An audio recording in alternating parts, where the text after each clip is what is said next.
Welcome back to your KTBS 3 News. Thanks for staying with us.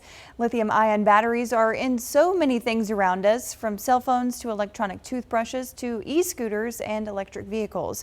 And while they are crucial for everyday life, they can pose a great danger when they've been damaged in disasters. Maribel Gonzalez gives us a first-hand look at the EPA's battery cleanup efforts after the California wildfires.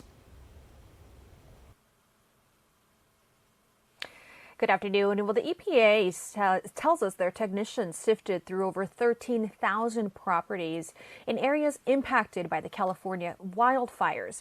And this was to recover these damaged lithium-ion batteries. As we rely more and more on the use of these batteries, the EPA says proper removal and disposal of them is critical to our safety.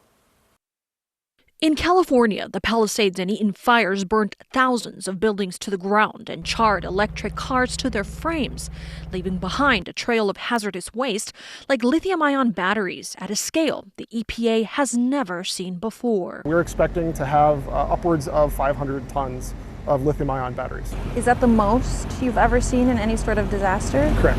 The EPA now on a mission to dispose of these damaged batteries safely, as they can reignite weeks after the fires that heated them are contained. That instability is still there, and they won't give an indication of when they're going to fail.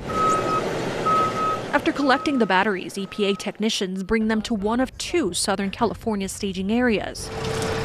First, soaking them for days in tanks filled with brine solution to de-energize them. It's a concoction of sodium chloride and sodium bicarbonate.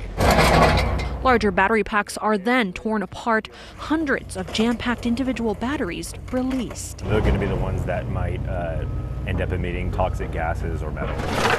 They're scattered, crushed, and scooped. That final product is now no longer considered a battery. This novel process, first developed during the 2023 wildfires in Hawaii and then refined during the 2025 California ones, now critical to the EPA's response to future disasters. Be it floods or hurricanes on the East Coast, or fires out here, or whatever else may be there, this will be a part of the waste streams.